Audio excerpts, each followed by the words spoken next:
I've said it. You can't trust a forward.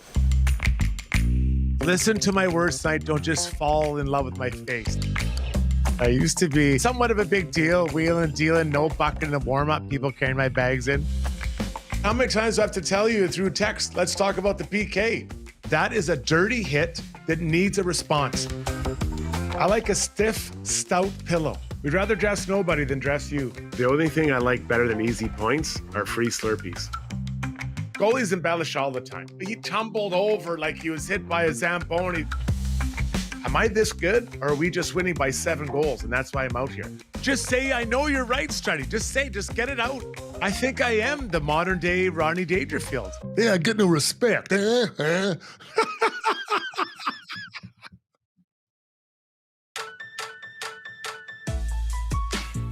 And now, Weiss Johnson presents Struddy's World. Here's your host, star of the upcoming Netflix series How to Train Your Daryl Dragon, Jason Strudwick. Good afternoon, everybody, and welcome the morning after an 8-3 beatdown at the hands of the Dallas Stars. How did everyone sleep last night?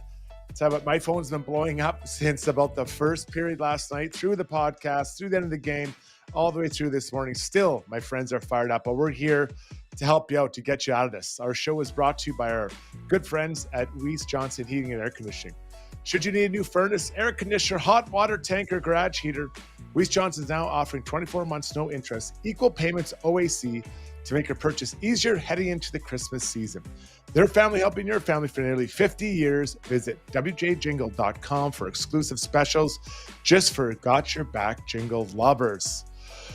8-3 was a tough night. Well, I'll tell you what, let me lay out what we got coming on here. We've got myself, we got Zubie with you today. Ryan Rishaug will join us. How does he feel the morning after the team took a real beat down 8-3? Darren Dreger, better known as Daryl Dragon, will join us. We'll take a broader look at the NHL and maybe some options for the net minding for the Edmonton Oilers. We'll get off the fence. I got an idea from perhaps a addition to the coaching staff, and then we'll get to you in Ask Stretch. So jam-packed show. Zubie, how did you sleep last night, buddy, after watching that 8-3 outcome for the old Edmonton Oilers? I'm going to answer that question first. Let me just hit my entrance music here. Johnson, Thank you. Thank you for reminding me. No worries. We're all a little bit out of sorts after what we had to witness last night, Struddy. Yeah, that was disheartening. I think they end the road trip, it seems like on a little bit of an uptick. They get some rest days in, and you feel like, okay, we're coming up. We're looking at this American Thanksgiving here. This is going to be the time. This is and they got a good recent history against Dallas, not in the regular season, but coming off the playoffs last year and a dismantling. It felt like this could be the rocket launcher here in late November, and instead it was the rocket crashed and burned into the Atlantic Ocean. It was a tough one. That's the second time they've been blown out at home by a Western Conference powerhouse. First Colorado and now Dallas. I'll tell you what, I've been getting a lot of texts. I'm on Twitter, on my phone, all these things. So let's get to it. Maybe we can help just set the table where it's at, what's worked for those, what hasn't, what's a real excuse and what isn't. So let's get up to speed now. Brought to you by our good buddies at McDonald's. To the ones who always ask for extra pickles, this one's for you. I'll put my hand up for that. The Triple Pickle McCrispy, made with 100% Canadian-raised seasoned chicken, topped with shredded lettuce, crispy fried pickles, classic tangy pickles, savory dill pickle sauce, and served on a soft potato bun. For limited time only at participating McDonald's restaurants in Canada. There he is, right there. Zubie, we got Schauger in the house here. So, Schauger, good to see you this morning. Zubie, how's everybody doing? Sorry, I didn't know. Or you want to? We could do this like this for a minute. Okay, well, you guys can listen. You can listen to me then. I didn't think Zubie or Shoggy was going to be there, but he's ready. He's ready to go. So, okay, a couple texts I've been getting, a lot of things. Number one, what are some of the challenges the Oilers have faced? Well, for sure, the road trip has been brutal. And I've been on a long road trip, and it's not good. The reality is when you get on a road trip, if you usually start out fairly well, it can kind of keep the momentum going. And then if you finish it well, you can kind of come off it and feeling good about yourself. But I think they've been on the road so much. I think it's a real excuse that this team is tired. They've been overplaying certain players. They've had certain injuries. So I think that they are tired. No excuse for the performance last night, but I think they are tired. 2 years of no Stanley Cups. You get there, you don't win it. I think that is heartbreaking. It took them a long time to get out of it last year. I think it might take longer this year. We have to keep in some kind of thought process how they're feeling emotional. 2 times you get to where you want to go and you cannot finish the job and you feel sick about it. Now, there are some new players, no doubt about it, but the core hasn't changed. And I think that those guys, I think they have the Stanley Cup blues. They haven't won it twice. I think they need to be shocked out of that for this time. The lack of practices, I spoke about it and got your back. I know that all teams suffer from it, but it'd be very rare in the NHL, unless you're in the playoffs, to go 2 weeks without a practice, especially when you detailed work on the ice to identify and work on what you need to get your game back up to top form. Some things, those would include your D-zone coverage, your puck management, your breakouts, and the goaltending. The goalies need to feel the puck more than just in the odd morning skate. Goaltending has been a challenge for sure. It's right up there near the top of the issues here. Is it an excuse? I think it has been an excuse for some members of the fan base. I think they look at it saying this group is not played well. But I think that what has happened, maybe the players don't have faith in the goaltenders. I don't think the goaltenders have faith in the players in front of them to give them predictable outcomes of where the shots are coming from. So all that being said, those are the negatives. I suppose the positive that I'm going to pull out of this one, I'll let you get into it, Schauger. Knobloch's been through this before at this group, twice actually. He's actually been through it twice. So if there's someone who understands this team, the pulse of the core, it's Chris Knobloch. But he's got to do something, because I'm not sure if there's any cavalry coming immediately to help this group. So Schauger, there it is. That's kind of where I see a bit of a state of the union, midway through November, which is kind of scary to be doing it 3 years in a row for this Edmonton Oilers team that is so deep and so good.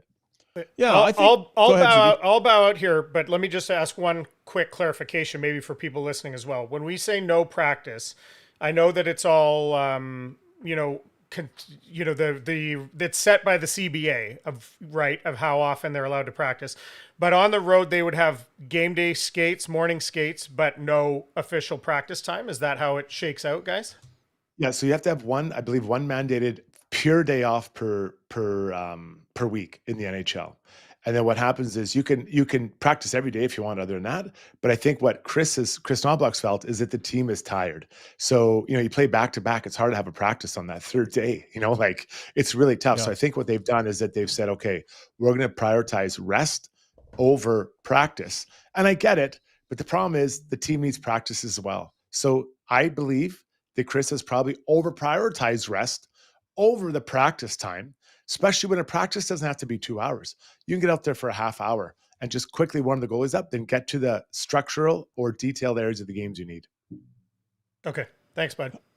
I think the other piece of that too, Zubes, is that they got to travel too, right? And they're trying not to fly late after games. So often the day after a game ends up being a travel day. And then the decision you have to make as a group is, are you going to combine practice the morning after a game with the travel? And then what does that look like for the next day? So the schedule is compacted because of the Olympics. It is for everybody. Everybody's dealing with that.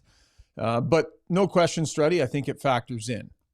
The one thing I'll say, and maybe I'll throw it back at you, is like, how many practices?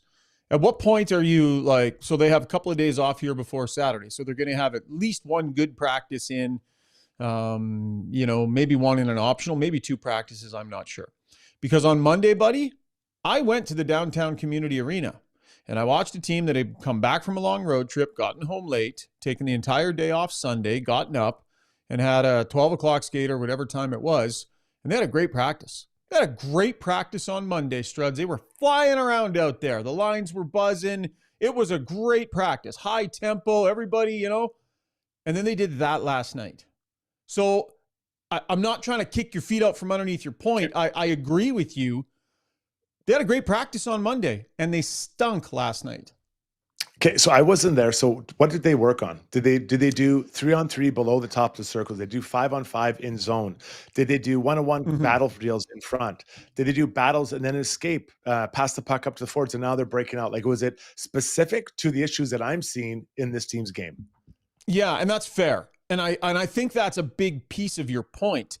You've even gone so far as to suggest that if you have a lack of practice days, then bring some of that structure into morning skates. 100%. Right? Players are creatures of habit. These morning skates often look the same. The drills are largely the same. They maybe throw in the odd thing here and there. But to your point, maybe you got to get creative and say, yeah, I know it's not what we normally do, but we're going to run a D-zone coverage drill at morning skate today. We're going to run do this and this. And you've suggested that, and you've been very consistent with it. They ran lots of line rushes, lots of puck touches, lots of full speed flat outs, lots of regroups, one-on-ones, 2-on-2s, 3-on-2s, regroups, line mates jump in, lots of shots on net. Guys were feeling the puck a lot. And I think I felt the tempo was high. Were there specific battle drills? No. And I just don't think that I don't know how that would have been the right thing to do on the, after the trip that they had. So I agree with you that practice time is an issue, but I think the issues run significantly deeper. I don't think they're going to be necessarily the fix-all. And there are issues with this team, Struds, that I just think are running deeper. Okay, so I'll just finish my thought on that. I understand that you might not feel that practice is the most important or the biggest issue, and I get that, but it is a part of the issue. Right. And we can't, not one thing's going to fix it. They can't trade for Dominic Hasek for 1998 and everything be fixed on this team. It's not going to happen. But you can look at everything as a coaching staff. And I think that's what I'd be challenging Knobloch on, saying, yeah, I get it. So I challenged him last night. Connor and Leon shouldn't have played the second half of the game. Not for a punishment, just shouldn't have played. So that was one piece. The other piece is when you get your practice time is so valuable. And I get you want to have tempo. You want to work on that, on the tempo and the speed and the passing. That's not killing you right now. What's killing you is your D zone. So work on what you need to work on. The guys are tired. You know what? That's too bad. Everyone gets tired. Now, I never played that many long seasons like them, but you need to understand that as a group, we have to take a step forward in this area. So I don't understand the resistance that he shows in working on those specific areas of his game. So we'll see tomorrow. What is it? Wednesday today, Thursday, Friday. I mean, even at the risk of going into the game a little bit tired Saturday, I would place a high priority on those things Thursday and Friday for this group and make sure the goalies understand what's going on. So what are the other issues that maybe I outlined or that you're feeling are higher up the chain? Yeah, for sure. So I think that defensive play, you know what? I want to address a couple of the things that you said in your opening, and I think it was great and poignant, and you've run these miles, so you get this better than any of us. But what I would say, Struds, is the idea that back-to-back Stanley Cup losses are disappointing. I completely agree, and that factors in. I think the schedule and how many road games they've played, I agree, and that factors in to your calculation on how bad is this really. I think all of those things are fair. But I also think that the statute of limitations is it's run out on that now. Like the first 10, 15 games even where you're like, having trouble finding their footing and you have this level of understanding and okay, they had a big road trip here mixed in. I think it's okay to kind of be contemplating your way through that, understanding that. But they're 25 games into the season. They haven't been close to hitting any sort of stride. This is an intelligent group. You heard Leon Draisaitl talk last night. You can't just flip a switch. It's time and has been time for them to pull through this. And the fact that they haven't, those excuses they've now just become that at this point. I feel they were legit for a big chunk of this. They're past that now. If their sense of urgency in their heads isn't clicking in and they're looking at the way they play, looking at the way they defend, looking at the standings, looking at the group and going, this might be really bad. Like this might actually end up really, really bad. And as professionals, their sense of urgency, the fact that has not kicked in yet is a huge red flag. It should have 10 games ago, and it hasn't. So, Struds, I think the statute of limitations on a lot of that stuff you talked about, it's just gone. And this idea that first game back from a road trip's always hard, their sense of urgency about the situation should have superseded that. They should have been able to sum up a better effort than they did last night. I'm not buying it from this point forward, and probably for the last, little chunk of time. Okay, and listen, let's say we agree on that, and I really have no problem with what you're saying. How do you jolt a team out of this? I can tell you what it isn't, by practicing flow drills in practice. You have to remind them what it feels like. You have to remind them what that battle looks like, what it feels like. Video sessions, when you're not feeling good, like just think about it for anyone who's a golfer out there. If you're not feeling good about your swing, do you think watching videos of Tiger Woods swing the club is going to make you feel better about your drive? You have to go out and do it. So I've been relentless on Rishaug. You're probably, and our listeners are probably tired of hearing it. But if you want to get that feeling back, you have to put them in that situation so they feel it, so they remember, and then they transfer that to the game. You know what? I'd love to see a fight at practice. I'd love to see two guys. We saw Connor and Bouchard kind of nicking at each other like someone didn't bring the lunch they promised the other guy. Yeah. I would like to see a full-on battle and someone get mad and someone two-hand. I'd like to see Darnell Nurse two-hand slash Hyman because he's mad about how hard Hyman's playing. Then that transfers into the game. So I'll agree with your point, but I know, and all the listeners, I really appreciate that everyone tuning in now. How do you suggest people get out of this, right? Other than just asking and showing. I'm not sure that's worked, and it hasn't worked so far. A couple points I want to make here, because I'm looking at some of the comments on the stream here. So I'm going to give you my sense on a couple of things that fans are wondering about right now. I do not believe the conversation about a coaching change is real at this time, and I don't think it's going to be real anytime soon.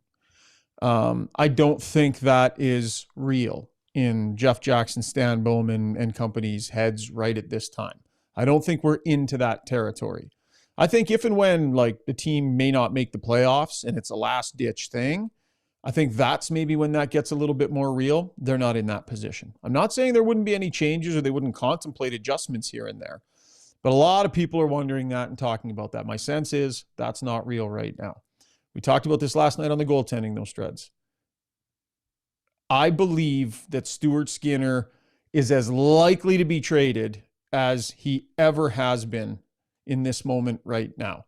And I'm not saying that it's going to happen tomorrow or this week, but the runway that he has had to show something different this year, to show a higher quality, to show a level of improvement, that runway is running out fast. And I think Stan Bowman has taken a patient approach to it, and I understand why, but that is starting to run its course. So I think it's becoming more and more clear and I believe this is very real, that it's becoming more and more apparent which way this is probably going to have to go and is probably going to go. Not saying he can't salvage it, but it's not looking like it at this point, Struds. All right. Well, I mean, I feel like something's got to give here. There has to be some kind of change. And I'm not saying it has to be the goalie, the coach, the left winger, the trainer. I think there has to be something to jolt this team. And that might be the way that he goes. So tough time to make a trade though for a netminder this time. But again, I'm not saying that because that decision is made, the trade, he makes a bad trade tomorrow. Right. I'm not saying that. I'm just saying the die is kind of getting cast here. Okay. Right. And if and when that trade comes along, I mean, it's done. It'll get done, in my opinion, if it's clearly something that is an adjustment that makes sense. But I think that sense of urgency maybe kicks up a little bit. The last thing too, Struds, I think there is a competitive spirit issue with this team, and it's probably rooted in some of the things you laid out at the beginning of the show. But I think that the coach does play a role in a team being able to conjure up competitive spirit. I think that a coach kind of has his foot on the pedal, right? And he understands how much to rev at a given moment, right? You can't overdo it. You can't, but when you push on that pedal, you need your group to be able to go, woo, right? And kick it up. You need to have your foot on that pedal. And if you do it too much, the clutch slips and there's nothing, right? There's nothing. And you can't overdo it as a coach. I don't believe Chris Knobloch has his foot on the competitive pedal of this team. I think this team's competitiveness comes and goes as they see fit, as they as a group choose to in any given moment. But I don't see a coach who's in command of the competitiveness of his team on a game-to-game basis. And I believe, and have believed for a while, during the regular season, that is a problem. They're motivated as hell and excellent in the playoffs. This is a regular season problem. He has not figured that out yet. All right, buddy, we'll leave you there. Thanks for this. Tomorrow night, got your back. Going to be 8 p.m., I believe, with the whole gang. So that James Duthie coming on too. Oh, James Duthie. Yes, yes. The legend. I read your chapter in his book. He made it sound amazing. Like it was even better than I remember it being. Yeah. Good stuff. Right on, buddy. Have a great show. Yeah. Talk to you later. Say hi to Daryl Dragon for me. The Dragon's up next. Yes. For all of our fans. See ya. That was Ryan Rishaug for our good buddies at McDonald's. Okay. Zoobs, anything you want to chime in on about there? No, I think you guys went pretty deep on. I guess the one thing I was going to say closer to the beginning before I got our the scenes crossed here was just the detail that's missing in front of the net, and a few people mentioned that. And do you think that's a function of what's allowed now? You know, that it's like difficulty of what's allowed. We see every replay, it looks like there's a guy either standing still, puck watching, or just not engaged with the guy that he should be taking. Do you think there's tools that have been taken out of defenseman's toolbox, or is that just the way this team is playing it right now? Listen, there was a time when cross-checking, slashing, it was open season in front of the net, and those times have changed. But lifting a stick and pushing a body out is not. Those aren't illegal anymore, right? Or sorry, right. They were never illegal, and they're still not illegal. Yeah. So I think we have to be really careful when we're evaluating the play in front of the netminder for any team, based on what could have happened before, because tying up sticks, boxing out, establishing your inside position prior to them arriving at the net, those are all options available to a D-man that have nothing to do with the penalty. So, I'll keep beating this drum. Put them in practice, have them do it in practice. Remind them what it feels like, because right now it's just not there. It's just not there. Yeah. Okay, let's check out. We'll have Darren Dreger back on the show here. Some people call him Daryl Dragon, and we'll get into the goalie market. So tell a friend, stay with us, give us a thumbs up. We'll be right back. At Modern Measure, every item of clothing starts from scratch and is designed from the ground up based on both your style preferences and current fashion trends. Their clothing is fully designed to give you the exact look you're looking for, down to the smallest details and customization. The Modern team will work with you to make sure that you not only look and feel great, but make the most of your investment. On the ground floor of Edmonton Tower downtown, Modern Measure. A delicious small premium roast coffee at McDonald's is still just $1 plus tax, which means you can enjoy great tasting coffee every single day. Rich, full-bodied flavor at a price that's just as satisfying? Must be McCafe. Weiss Johnson, are you looking to get into the trades or have a kid graduating high school wondering what to do? Weiss Johnson is looking for career-minded people to work for us. Opportunities truly are endless. Become a service technician, gas fitter, refrigeration technician, install residential or commercial heating and plumbing systems, fireplace installations or service, duct cleaning. We are the company where you can learn all aspects of the trade and pick which career path to take. We have an awesome benefits package and offer school reimbursement too. Visit wjcareers.com today. My lights on? I don't know. My light's on here, Zub. Too late? Whatever you want. Huh? You can turn it on. Well, how much time do I got? We're back. We produce on the fly. Welcome back, everybody. We're trying to get our lighting issue sorted out for our big guest next. Time for Struddy's Buddy, brought to you by HSC Core Services. Need a safety program? They build it. Need it managed? They've done it. Stuck dealing with those online safety registries your clients make you sign up for? Yep, they handle those too. And yes, they also do core audits. Visit www.hsecorcore.com. That's hsecor.com for more info. And there he is, Mr. Darren Dreger. Dregs, great to have you on today. It's great to get in touch and kind of let you tell us what's going on around the NHL, buddy. Yeah, we'll get to the NHL momentarily, but I am about to launch an issue with human resources at Rev Media. Whoa. Whoa. And I just, as I was sitting here in limbo waiting, listening to Ryan Rishaug, who actually combed his hair and got himself at least a bit presentable. There must be something going on today. Talk about their guest coming up. And I assume, Struddy, you're on the show, right? Got your back with James Duthie, who's flogging the book behind me, right? Well, that's interesting because as we were recording or post-recording on Tuesday, Ray Ferraro, myself, Zubie was in on it, Rishaug was in on it. We planned for James Duthie to be the next guest on the Ray and Dregs Hockey Podcast. And he did not say at that point, oh, yeah, well, maybe let's wait a little bit, because we've got him lined up for Got Your Back. Didn't say a word. Didn't say a word. Right. I don't know. It feels like there's some sort of conflict there. Yeah, well, he's eating out of both sides of his mouth. What's that saying? Talking out of both sides of his mouth, right? Yeah. Kind of tough one. Yeah. For That's being nice. Yeah. Well, you know what? I'll treat James Duthie rudely on tomorrow night on the Got Your Back. Yes. Very, very aggressively. Okay, Dregs. So, I mean, you're watching the Oilers. There's all kinds of stuff going on. There's people are thinking coaching. They're talking forwards, goalies, or D, and I think goalies are at the top of the list. So when you look around the NHL, realistically, are there any options that you feel would be available and an upgrade to what they have for Stu Skinner if they decide to go that way? Well, I mean, those two things are separate, right? Available and an upgrade. Sure, there are goalies that, the perception is are available. But even I checked in with Kevin Adams, the general manager of the Buffalo Sabres today. They've got 4 in their system, right? Yeah. That's not ideal if you're one of the guys not in the National Hockey League. But can you be sure if you're trying to make a deal with Kevin Adams and the Sabres that Devon Levi is NHL ready and an upgrade on what you already have? So, and by the way, Buffalo says, no, we're not interested in talking about our goalie depth. So that sounds to me, to make a GM like that interested, you've got to overpay for whatever piece that we're talking about here. Maybe it's UPL, go down the list.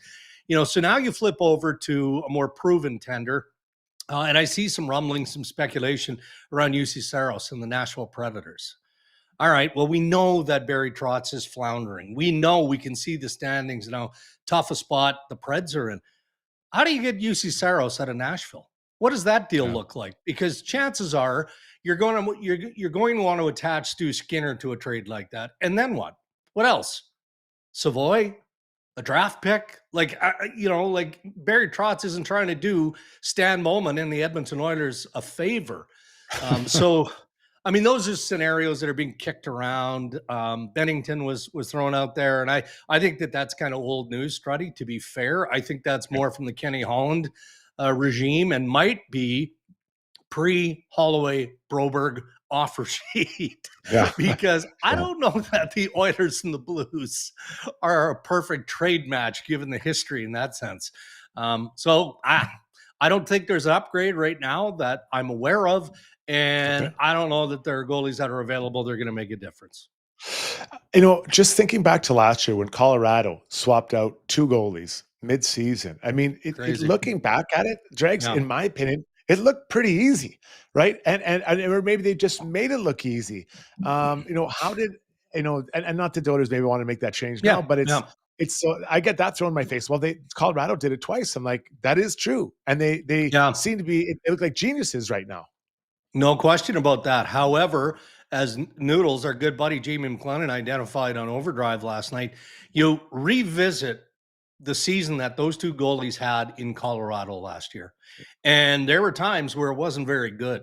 It was rocky. And the Avalanche got pumped. They got bounced in the first round. So it's not like last year's goaltending in Colorado, elevated them to what they are as a top Stanley Cup contender. But my point is it worked because it seems to be working now.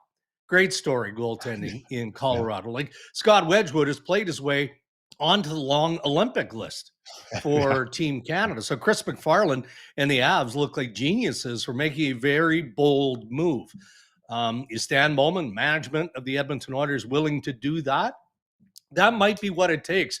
But careful what you wish for, because as much as the goaltending has to be better, everybody can see it has to be better. I liked what I heard from Leon Draisaitl post-game last night. I did. I mean, everyone in front of their goaltending has to be better. Absolutely everyone. And, we just talked about Colorado and what the goalies didn't do for the Avs last year.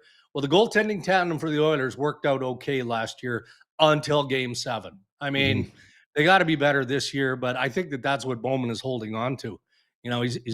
He's been around the hockey world a long, long time. He can see the issues, but there's no clear-cut fix, at least not that we're seeing openly. Drags, let's move on to the Vancouver Canucks, a team that, they've had a lot going on the last little while between the Pedersen, JT Miller, the coaching change. Like there's a lot there. Now, maybe take us through what the news is about their UFAs and their goalie situation, which they have two good ones, but neither of them are playing right now or able to play for whatever reason. Canucks can't catch a break, but it's an underlying story across the NHL, isn't it? The fact that so many teams have so many injuries, and a number of these injuries are long term. And we all have our theories on why there appear to be. Well, statistically, there are more injuries this year. Whether it's a condensed schedule, all of that doesn't matter. But when you look at the lineup in Vancouver, David Kampf, who was pulled off the scrap heap in Toronto, is playing second line center for the Vancouver Canucks. Yeah. I mean, he's an okay player. He's an NHL player, but if he's playing on your third line, it's a stretch. He's a fourth line center, a defensive guy. That's what he is. They just needed somebody, so they bring in David Kampf. So they're really weak up the middle. They're screaming for a center, as they have for a long, long time. Two really inexperienced young guys on defense. And I mean, they're keeping it together right now with duct tape. So the goalie issue just exasperates the reality in Vancouver. So now you fast forward to Monday, Struddy, where management of the Canucks put out that list in a group chain to their 31 general managers, saying, hey, typical Jim Rutherford supervision, we want to get way ahead of the trade deadline. So here's what we're offering right now. One of our pending unrestricted free agents. And most notably, you're looking up front. You're looking at Evander Kane. Kiefer Sherwood, I think, is going to draw a crowd. Why wouldn't he? He's having a great year, right? And Teddy Bluger, when healthy. But you have to keep that in context, too. They're looking for a younger player, preferably a center coming back. And it's not an open for business on all of our veteran players. That's not what it is. And they're happy to sit and wait and try and just battle through it and try and get healthy in the process. So I think and I was part of it on Tuesday. Don't get me wrong. I'm not pointing fingers at anyone in the media business here, but it speaks to the time of year where we're just past the 20-game regular season mark and everybody is just clamoring for some activity. We need a trade. We need some trade speculation. Oh, geez, we got some crumbs that are laid out there by Patrick Alvin and the Vancouver Canucks, and we all gobbled them up. That's what we did. The Dallas Stars are a good team, very talented. Last year, they got rolled in the Western Conference Final by the Edmonton Oilers. Rolled. And when I watch them play, I watch them often. I love their talent. Mikko Rantanen, Harley are two of my Heiskanen, three of my favorite players in the NHL. But why should anyone believe that this year's team is capable of more when things get into the playoffs where it gets a tad heavier? So would they be looking at the coaching making that difference, Drags, or could they be in the market for some heavier players to kind of smooth out or maybe not smooth them out, maybe roughen up those lines a bit? Well, look, I mean, Jim Nill is a sly fox. He's been around the game a long, long time. He's got the support of an owner in Tom Ghilardi, who just use every resource we have organizationally because our goal is obvious, and that's to win a Stanley Cup. And frankly, I think that's the reason why they made the coaching change. It's not that Peter DeBoer is a bad coach, right? But it didn't work. And you had the Ottinger scenario, and you had other situations that just reared their heads to a point where you went, okay, well, maybe in the exit interviews, the players said, yeah, there was some stuff that wasn't great enough that management went, okay, well, then we're not going to risk another season here. We're going to make a tough call right now. It's going to be an expensive call because we're paying Peter DeBoer, but we need a different voice. We need change. And that's what they did. So you have to give credit to management and ownership for doing that, but there's no guarantee that they're not going to run into the same roadblock that they ran into last year, the year before. A really, really, really good team. They've eliminated some of the question marks as far as we know. But any deficiencies that they have in their lineup or on their roster, I don't doubt for a second that Nil is going to address between now and the deadline. Yeah, interesting team to watch because they also have to beat Colorado just to get to the conference final again. And Colorado now looks like they're way in front of everyone. Daryl Dragon, thanks a lot for this, buddy. And I'm going to be mean for James Duffy tomorrow night. You got my word. Well, guess what I won't be doing? Watching. What's that? All right. Yeah. Good luck. I'll text you. I'll text you the stream after, buddy. You're going to love it. You're going to love it. Thanks, Good Dragon. to see you again, Struddy. Yeah. Talk to you soon. All right, that's Darren Dreger. He'll be joining us every other week, and Jamie McLennan will join us the alternate week. So, Zubie, listen, the goaltending conversation's huge, and I know that, as a goaltending expert on the Got Your Back and Struddy Worlds, you've broken down a number of goalies that we can be looking at or interested in as fans and media members. Yeah, it's kind of the names that are out there, and we're going to get to we can't, there's so many statistics. We could dig very deep. It's going to be a little bit more surface level, but we're going to do some comparisons between Stu Skinner and maybe four other goalies whose names have kind of been coming up. We're going to do that in Playing the Field. Are we doing that now or after the break? We'll take a break. So Playing the Field is coming up next. Very, very heavy Oilers content today. So tell a friend, this is what it's all about. Obviously, you lose 8-3, you're going to get a lot of it. So let's take a break. When we come back, Zubie will throw out some ideas for netminders and explain why they may or may not be the right option right after this. At Modern Measure, every item of clothing starts from scratch and is designed from the ground up based on both your style preferences and beautiful fences exist. With a wide range of styles and colors from wood grain to white, DLR Vinyl products can make your fencing project pop. Because summers are for chilling and grilling, not sanding and drilling. Go vinyl at dlrvinylproducts.ca.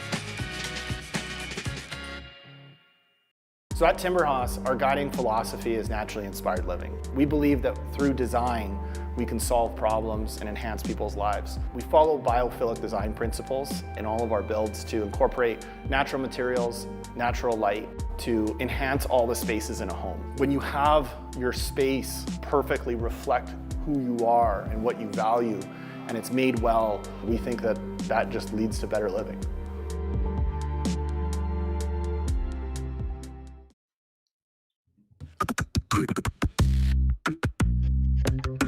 Heavy Oilers content today for all you Oilers fans. Let's get to Playing the Field now, brought to you by Modern Measure. Holiday shopping doesn't have to be hard. Give the gift of looking sharp with a Modern Measure gift card. Located in Edmonton's Ice District, they're the leaders in made-to-measure style, from tuxedos to custom denim. Buy a gift card now and get a bonus 10% extra. Committed to providing you with a 5-star experience with a personal touch and attention to detail that will exceed your expectations. Visit MDRNmeasure.com. And their new sponsor, Welcome. They're going to keep us all looking hot coming into this holiday. Hot as in looking good, not hot as far as temperature-wise. So, Zubie, goalie talk. People want it. Let's give it to them. What are some options out there, and why would we might want to look at them? Okay, so let's just talk really quickly about Stu Skinner. I mean, we're all Oilers fans very familiar with him. He's 8-7-3 this year, 3.18 goals against average, 8.78 save percentage. Ouch. And from NHL Edge, and we're going to get to this, and at the end I'll compare a few of these guys. His high danger save percentage is 744, which is low. It's past the 50th percentile, so not great there. I will also briefly talk about just the ranking of the guys I'm going to mention of goals saved above expected per 60. So the name that's really come out here in the last little bit is Jordan Binnington. A number of guys, I think Saravelli, Kyprios, a few other guys bringing up Jordan Binnington yesterday as a target for the Edmonton Oilers. So he's got a 313 goals against average this year, 880 save percentage. He's 5-5-4. He hasn't been able to recapture, except for in the stint after the Four Nations last year, he hasn't really been able to recapture him turning this team around in his rookie season to go on to capture the Stanley Cup. And that year, he finished the year with a 189 goals against average, a 927 save percentage. in 32 games. Now he hasn't come close to that again. Last year he finished with a .900 save percentage, but that was heavily weighed on what he did after the Four Nations break, which, hey, there's an you can draw some parallels. There's an Olympic break this year. It sounds very likely like he's going to be on that team, probably the starter, unless somebody, one of these other guys that doesn't have the same pedigree rips it away from him. Contract wise, we know he's got 2 years. He's got this year plus one remaining at 6.5 or something like, in that neighborhood. So this is a guy, I feel like there's two categories of guys here that we're going to talk about. One is to clearly replace Stu Skinner and take over the number one job. And one is to run with Stu Skinner. So in a trade, we won't get too much into the money, but you probably have Skinner's contract going out. I don't think Skinner's hard to move because he's an impending UFA. So if it doesn't work out with a new team, they can move on from him. But Jordan Binnington, he's got that Stanley Cup pedigree, but just so-so stats this year, very similar to Skinner's. Yeah, he's the one that everyone wants, right? You hear at all the little coffee bars. My phone blows up. I think Jordan Binnington's a name that's coming to my phone even more than my wife's name. Does he have good days ahead of him? Right? He had amazing moments for sure over the time of his career. And last year in the Four Nations, he was pretty good, really good, especially towards the end of it when they mattered the most. So do the Oilers need someone that they think can be elite in those moments and somewhat better during the regular season? Could be. The thing that worries me about this, Zubes, it's not a long-term solution, right? This is a short-term solution. So a year or two. Now people might say, well, Connor's only here for a couple more years. Well, maybe he is, maybe he isn't, but it'd be nice to get this done. So I'm worried about that. Is he the long-term solution? No. Is he a short-term solution for the playoffs? Perhaps. But regular season, is he's going to be that much better than Stu? Maybe not. Yeah, he's 32. One more year left on the contract. You can still think of him, I think, in this window of Connor's maybe 3+ years. Leon's a lot longer than that. I think you could still think of him in a shorter term extension. But you're right. He's not your goalie of the next 10 years or whatever. I should point out also, of these goalies we're going to talk about, he's the only one with a lower high danger save percentage than Stu Skinner, which I do think is that's an important stat in my opinion. Okay, you mentioned about going longer term. You want to go long term. The other name that comes up here is UC Saros from Nashville.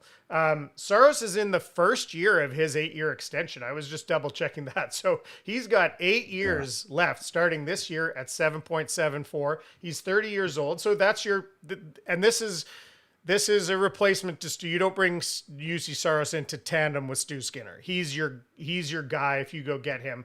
He's taken over. He has not been great this year, I know, because he's the goalie on my fantasy team, and has not been helping me very much, especially in the save percentage category. He's in 18 games, 6-9-3. He's got a 3.08 goals against average and 8.89 save percentage. So marginally better than Stu at 8.78. So the big thing here is the contract. He's a smaller guy. He's got a full no movement clause. So he would have to approve this. I don't know of many guys ready to pack it in the first year of their extension, even though that team is playing poorly. And let me also put this out. Lots of people keep saying, Saros and Binnington, they play on bad teams. Their stats are going to be their stats because they're playing on bad teams. Well, I got news for you. Stu Skinner's playing on a bad team right now. They're playing poorly in front of him. Yeah. So I actually don't think that argument for this year's stats holds, carries water. So what do you think about about UC Saros, Struddy? I'm a cheap guy. So when I look at that what's going on in Nashville, to move that contract in, so that would be almost $5 million, so $5 million a year more than Stu Skinner right now. Goodbye, Nuge. Right? That's he has to walk out the door. I don't believe that Nashville, maybe they'd eat maybe $750, maybe to take that contract to $7 million, maybe, and that would cost you more money or more assets for there. I've always liked UC Saros. I remember watching him in the World Juniors. I thought he was fantastic. But I'm worried about the length of that contract and what the acquisition costs, because they're not giving this guy away. Even if he's not playing well, he is supposed to be on their franchise's cornerstones. It's not going to be cheap. So of the options you presented, he'd be my lowest one, to answer your question. He's got an 807 high danger percentage, so save percentage, so much better than the other two guys we've talked about so far. But there's not, I don't know. Again, he's a guy with like, and yeah, the team is ticking down, but it's a seems like a career, downturn for him right now. His clearly his best years, certainly statistically, are 4 or more years ago. So he's been trending. Yeah. Down as that team has been trending down as well. Okay, let's take a look at two other quick ones. Elvis Merzlikins. Elvis has left the building. I tell you, I want to bring this guy up because we know he's kind of fallen out of favor in Columbus as this Jet Greaves has come from out of nowhere to kind of take the starter spot. He's 31. He's got this year +1 at $5.4 million.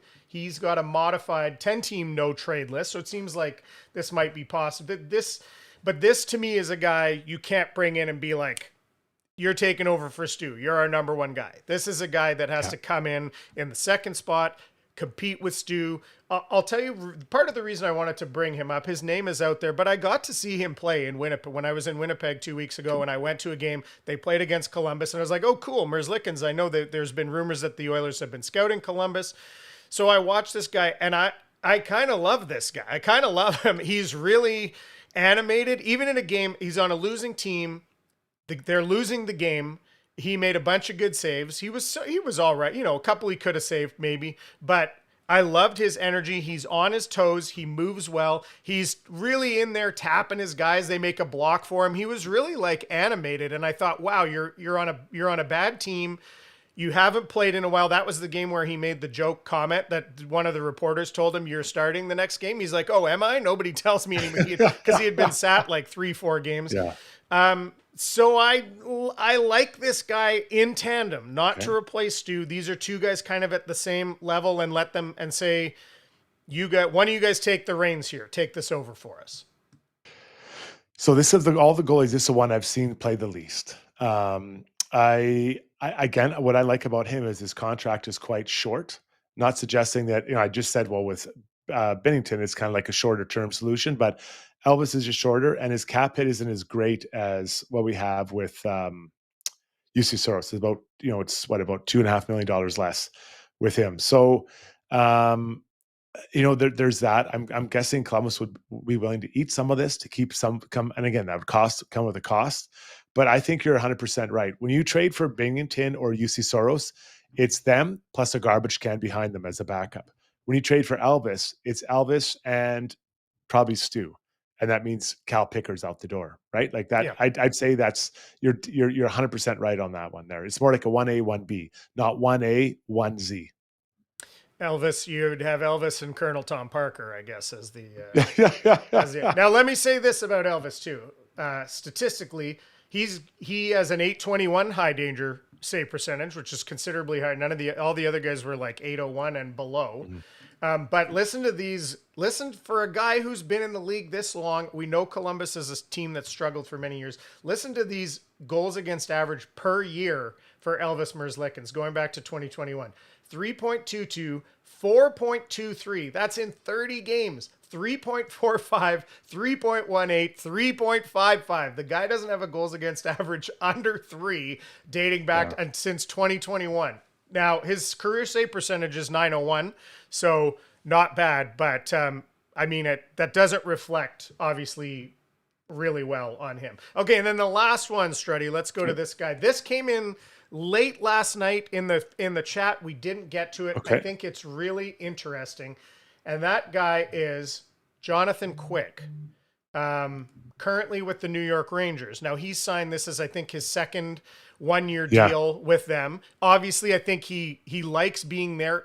His role is very clearly defined behind Shesterkin. He's 39 years old. He, again, would be the 1A. He'd have to, come in to compete. You can't put all your eggs in this guy's basket. He has a 20-team no trade clause. His cap hit is only 1.55. He's on a 1-year deal. As I said, it looks like he's on IR right now. I didn't know that, but The Rangers are in last place in their division. I don't think people really expect them to stay there, but they're a non-playoff team from last year. Is there anything with this guy, his stats of all these 4 or 5, if you want to include Stu, that we're going to talk about here, are head and shoulders above everybody else, especially this season. What do you think about the pursuing this in any way for this team, Struddy? When you get to the playoffs, would you feel comfortable having a 39-year-old starter trying to go through 4 rounds and playing 20 to 25 games in 2 months? That's my concern. So if he's coming in, again, he's not 1A, 1B, or 1A, 1Z. It'd be 1A, 1B. You need to have someone else that would be there to support him. And maybe they spell each other off, right? That would be the reality, I think, with him. It's age. He's played really. I didn't think anything left when he went to New York, and he's played really well for those guys. But the age, that really concerns me, Zubie, for what I'd consider you need. He's got to play at least 20, 25 games in 2 months. That's a lot. That's a lot of time. Yeah, that's a fair point. Again, I think you keep him with Stu. This is the type of 1A, 1B with Stu. So hopefully you feel comfortable that it's a platoon, as the Oilers have done the last 2 years. I mean, it has been. I mean, it's still been largely Stu, but last year, not so much. I mean, last year those playoffs were a platoon, really, with Stu injury, partially injury led to that. Let me just point out Quick's stats this year: 1.6. See, he has 6 games, smaller sample size, 1.69 goals against, 9.44 save percentage, 8.86 high danger save percentage. So this guy's still doing it, but you're right. The volume is the big question here. And then just quickly, I'll wrap this up by telling you goals saved above expected per 60, because people love this stuff. It's relevant. The rankings, and just because I think people might think Stu is at the bottom of that list, he's actually not. Of the 5 goalies I talked about, he has the second highest ranking of these guys. Binnington is in 66th position out of 75. This is goals saved above expected. Yeah. Saros is in 56th. Merzlikins is 44th. Skinner is 43rd. So they're all in the bottom half. This is who we're talking about here to save this team. They're all in the bottom half. And Jonathan Quick is 3rd. He's in 3rd position, goal saved above expected per 60. There's a ton of other guys, lots of other names people are throwing in here. UPL, someone mentioned Montembeault the other night. There's some other interesting names out there, but these were the guys I wanted to focus on today. So I hope that was... It was very clear, and I get it. So I'm going to say 2 things here. One, wrap it up. I think that the type of goalie you bring in has to be very comfortable taking on massively high danger risk, like goals against. Like Stu Skinner to me is a blocker. You need a saver. And I think Jonathan Quick is a saver, right? That's what he does. Like you can tell me if I'm wrong, Zeus, but he's not just getting in the way. He's reacting. He's getting there. He's reading the play. He's a saver. And I think they need to find someone who's that, because the Oilers seem to be prone to giving up the wildly huge opportunities against. The second thing is, I look at the Colorado way that they went out and did things. And Darren Dreger said it, and I'm glad he did, because I was thinking it. When they brought those 2 goalies in, they brought in 2 guys that weren't at the top of their game, but they got them in and they took a risk on it. So if you're looking to change the Oilers goaltending, you're not getting Ilya Sorokin. Like that's just ridiculous. And I know there's a lot of people chiming for that. You're getting someone who maybe has some warts, right? So the guy I looked at was UPL, Juha Palakin, whatever his name is. You might want to bring that guy in, and maybe you feel like he is good at those high danger chances against, or those, the 2-on-1s. And then what you do is you say, okay, we're going to take him, and maybe we're going to bring another guy in. Then maybe it's Jonathan Quick. Now you have 2 guys, because you can change them out. It can be done, but you're not trading for, Connor Hellebuck and Jake Ottinger, right? You're trading for guys that are maybe a bit undervalued right now. And I'll say this, I think Stu Skinner would be appreciated on another team. If you could be a backup for $2.8 million, I think there's a lot of value there. I think he could be one of those guys like we've seen in Colorado. So I'll leave it there. But really good discussion, and it's going to open up people's minds. Now we'll be fielding questions about goaltenders for the rest of the year on Got Your Back and Struddy's World, Zubie. Yeah, and I'll, based on your criteria too, I'm gonna say I like Elvis. He's never played for another team. Okay. I don't know. It's this guy. I have a feeling about this guy. He's got some warts in his game, but maybe he's the guy that needs a change of scenery too, as a T-man here is also saying on the stream. So that's kind of where my heart and gut is at. Okay, I love it. Now, do we have a break here? Or are we good to go again? No, we're ready to move right into get off the fence. We've gone a bit long, but lots of sorry good about that. contact here. So no, it's the time. People are loving it, and make sure you tell a friend. We've had a big goalie discussion here, and now we're going to talk coaching. So just one bump to the next. So let's get into Get Off the Fence now, brought to you by DLR Vinyl Products. As Alberta's #1 vinyl product supplier, DLR offers top quality materials to build a fence or a deck that won't rot, fade, or fall apart. If you need a skilled contractor to take care of the job or prefer a DIY approach, DLR can help set you up with all you need. Canadian owned and operated with locations in Edmonton and Calgary. Visit them today online at dlrvinylproducts.ca. Again, that's dlrvinylproducts.ca. Zubie, last night, Shogger got me thinking. He's been on fire lately. I'm not going to lie. He's making me think a lot, rethink my whole life. So he suggested that there may make sense to have a veteran coach come in to support this group, to bang ideas against. It's a fairly inexperienced NHL head coach. Now, Mark Stewart's been with the team for a couple of years, as has Nodblock. Both have been to Stanley Cup finals. The other two guys are all new, as is the goalie coach. So inexperienced. So I started thinking, who are those guys that are available? Who would make sense? That is available. Available is a big word, right? I always wanted to date Cindy Crawford. She was never available. So you have to kind of take what's available. So, and I'm looking for someone to fill the role of Glenn Gullickson. Glenn was an amazing assistant coach. He was here for a long time in a kind of that associate coaching role. So he was probably touching a lot of different areas of the game, but tons of experience. He'd been a head coach twice in the NHL. So I went through a list. I put this list together, and I think I came up with the guy. Gerard Gallant, longtime NHL player, has been a coach sometimes, hasn't been around the game a ton in the NHL lately that I know of. Again, these are things that I know of right now. So if one of them somewhere, just let me know. Pete DeBoer, recently with Dallas Stars, was fired. I'm guessing this guy's looking for a head coaching job. Would he take an associate coaching job with here at the Oilers? Perhaps. The problem for Chris Knobloch is if you bring him in and things don't go well, you've now brought in your replacement and he's sitting there right beside you. It'd be, like this becoming Struddy's World with Jamie McLennan. Pretty soon it'll be Jamie McLennan's world, and it's Zubie and Noodles and Struddy's out at the soup kitchen. So I think that's a challenge. Jacques Martin, older gentleman, longtime coach in the NHL. He'd filled this role at the Senators when Steve Dales took over, helping out Danny Alfredson and others. I'm not sure he'd be interested, but it's more that kind of name I'm looking for, Zoobs, if that makes sense. I'm just trying to get a sense of it. Another name, John Tortorella, longtime NHL coach. Now, does he want to be the backup singer to Michael Jackson? I'm not sure if that'd be in his thinking, but he is doing it for the Olympic team for USA. So maybe because he said that Sullivan's like, hey, man, I don't need you to be the head guy. I need you to be the assistant coach, which is thinking through things. And maybe that'd be a challenge you'd be willing to take on now under Knobloch. Again, though, you're bringing in perhaps your replacement. So, you have to be pretty confident in your own skin. But I found the guy, Disco Dan Bilesma. This guy has coached many times in the NHL, won a Stanley Cup with the Pittsburgh Penguins in charge of Sidney Crosby and his buddies. Recently, last year with Seattle, I think it was last year with Seattle Kraken, 55 years old, kind of same age as Knobloch. Tons of NHL experience, tons. So if you're looking for a guy to fill the Glenn Gullickson role, I think I found it, Disco Dan Bilesma. Your thoughts, sir?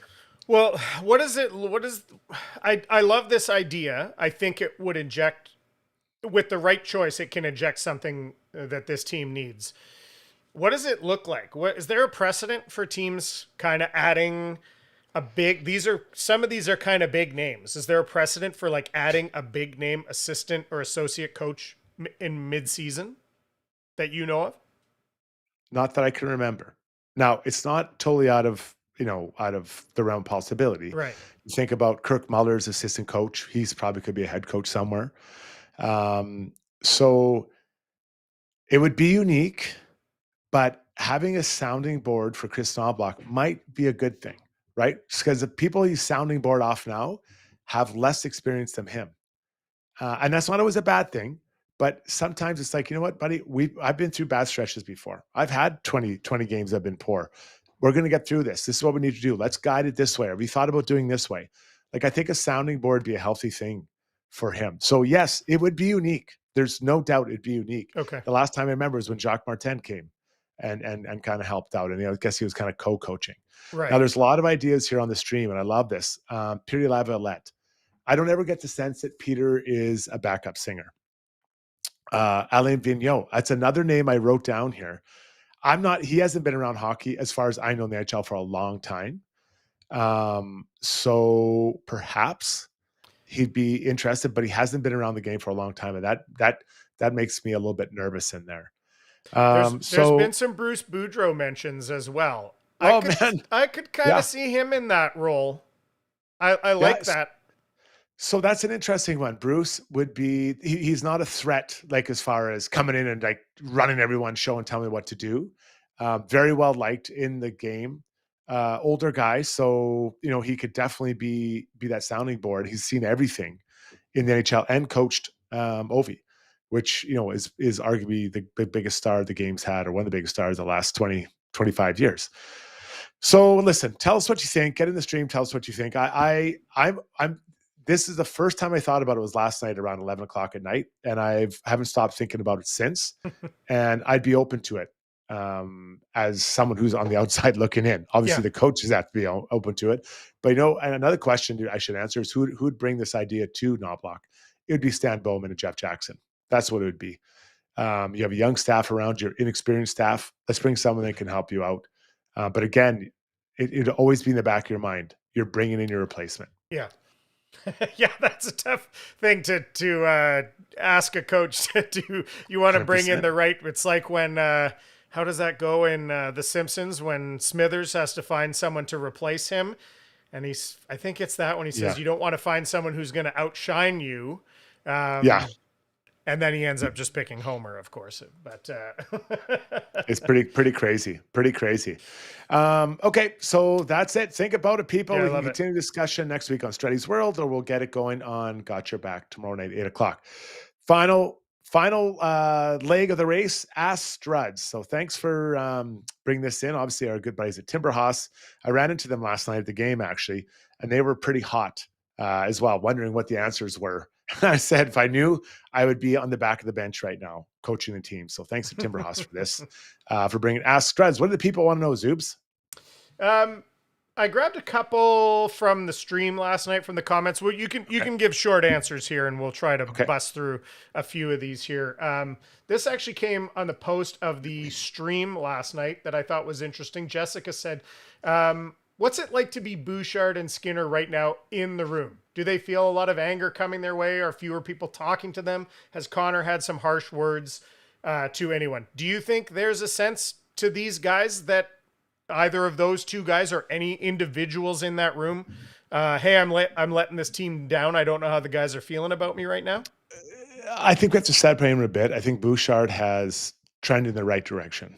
Right. I think he's going the right way. His game is definitely going the right way. For Stu Skinner, I'd feel really badly for him if I was in that room, because we're not giving him a chance to show what he can really do. I think the environment is very unhealthy for a goaltender. I don't think he trusts the players. I don't know if the players don't trust him, but I mean, he just every shift, you never know where you're going to get a chance from or a shot from. Yeah. So I don't think we've done him justice. So I'd feel badly for him, really badly for him. Just one thing too, I want to get to, Zoobs. We talked about all the goaltenders earlier, and the one we didn't get to is Connor Ingram. And I've been meaning to pull this up. So Connor's played 7 games, 2 wins, 3 losses, 2 overtime losses. He has an 87 save percentage. So work to do for him, but he is also an option here. And there are some people that feel he will get called up before game on Saturday. I'm not saying he is or isn't, but there are some. So that's another option I meant to mention that earlier. So Connor Ingram, that's where his season's at, trying to rebuild a career. Yeah, and he's had success in short spurts at times, so it might be worth a shot at this point in time. continuing on actually on that sort of line of questioning, Soft Dump, wonderful name, says, Stu reminds me a lot of Dubnyk, and like Doobie, he'll probably succeed once he leaves. Now, I think it's really important to remember that Devan Dubnyk, it took a couple years and he had to completely remake his game before he got it on track. And I mean, credit to this guy. He could have packed it in. And of course, he was just interviewed on the Got Your Back alumni series, and he talked about a lot of this in great detail. But I don't expect Stu, it's not like Stu's going to go somewhere else and the light's going to go on. But do you think do you feel, or do you worry that these two stories kind of parallel each other right now? I don't know that Doobie got as much opportunity here as Stu did, right? Like Stu's been in 2 cup finals. I think that's, just imagine he goes onto the market. Let's just say whatever happens, he's a free agent after this year. I think there'll be a lineup for teams to get him. Now, he's not getting a 5-year contract times $8 million, but if you could get a player who's your 1A or 1B, like a soft backup or whatever, or a high-end backup or a low-end starter, I mean, you're getting a hell of an experienced player in here, and you think you can work with him. So I think he's got a great opportunity here. He's had a great opportunity here. I just think right now the team is letting him down, and it's not like he's killing it, but I think for him to have the right start he wanted, he needed the team to play well in front of him. We haven't seen it just yet. Okay. Elias Rickert wants to know what Struddy thinks of the Oilers' defensive depth. I think this is partially, in reference to, there was talk at the start of the season that this was the Oilers' best 6 defensemen that they had in, say, since Connor McDavid's been here. Sort of, that was the talk. It certainly hasn't played out that way. This same commenter says, I believe we need more than one upgrade, 2-way puck movers with speed and a good transition game. Well, that would be nice to have, of course. But yeah. What do you think of the overall depth of these defensemen? What can you do with them other than keep shuffling the pairings, which they haven't done that much of? I don't know. It's a real question mark, Struddy. I don't think that they've had all the top 5D in the lineup and all playing well at the same time. You've either had some people playing well and not in the lineup, or, the lineup full and not everyone playing well. We haven't seen the best version of this group. You know what I have? I've seen in the playoffs last year, and I've seen the playoffs before that. This defensive core is supposed to be one of the best in the league, and this is one of the strengths of their team. That and the center depth. No doubt about it. That's what's the strength. It hasn't lived up to that yet. I think Bush has found his way back. I think that Ekholm is working there as well. I think Nurse is getting there. I think Kulak is still needing to find it after a pretty good October. Regula has really struggled since coming back from an injury. But, they're not the only ones that have struggled. True. Okay, let's go. We're just going to have a couple of fun ones here to wrap it up because we ran long. We'll try to get us out of here at around 10 after. JL wants to know, Struddy, are you an AC/DC guy or a Guns N' Roses guy? If I had to choose, I'd go AC/DC, but I do like both of them. AC/DC, if you want blood, you've got it. If that doesn't get you fired up to run through a wall, I don't know what will. So many good tunes, and I love AC/DC. Never seen Guns N' Roses in concert. I'm with you on that, but I'll tell you, once in a while I'll go back and I have an Appetite for Destruction on vinyl, and you're just like, that was their debut album. And it is banger after banger, to come out when albums were still a thing. There's a few artists that came out with this was their debut, is just a monster. And that album's incredible. This is a good one. Another one from our friend Soft Dump. He says, who was the best chirper Struddy played against? Was there anyone you just had to tip your hat to and say, well played, sir? You know what? I didn't really chirp much. I played hard and I didn't chirp much. Although I remember when after, I think it's Patrick Sharp one game, I don't know what it was. And I just kept chirping him the whole time. And he just kept saying how brutal I was. And I don't think either of us really got ahead. I don't know if he's maybe not a good chirper. And I'm not a good chirper on the ice. I was just trying to be mean and slash. But Sean Avery was still the best. The stuff he'd say, Sheldon Surrey was unbelievable. I remember there was rumors that Vinny Lecavio was going to be traded to the Oilers. And there's a face-off in the neutral zone right in front of our bench at the old Northlands Arena. And I'm sitting beside Shelly, and Vinny's the center. And they're about to drop the puck, and Sheldon's like, Vinny, Vinny, just yelling at him. Like, and he's like, the faceoff's right in front of us. And Vinny kind of looks over and he's like, Vinny, you're going to love it in Edmonton. And like the whole bench just howls. And he's like, what? And just, I think he lost the faceoff. I mean, I don't think Vinny got traded to Edmonton, if I remember correctly. But in Sheldon Story was an amazing guy. Amazing guy. And funny guy.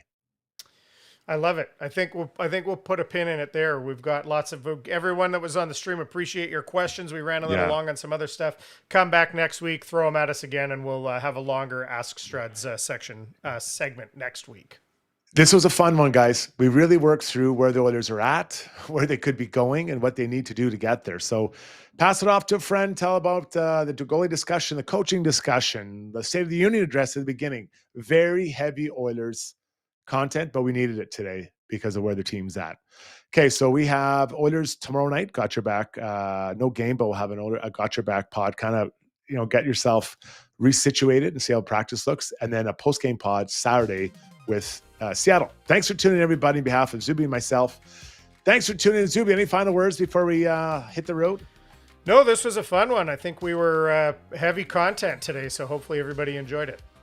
Yeah, it was a great job. Really good job, Zubie. Thanks to our sponsors. Thank you for tuning in. Tell a friend. Give us a subscribe. We'll talk to you next week, next Wednesday. Take care, everybody.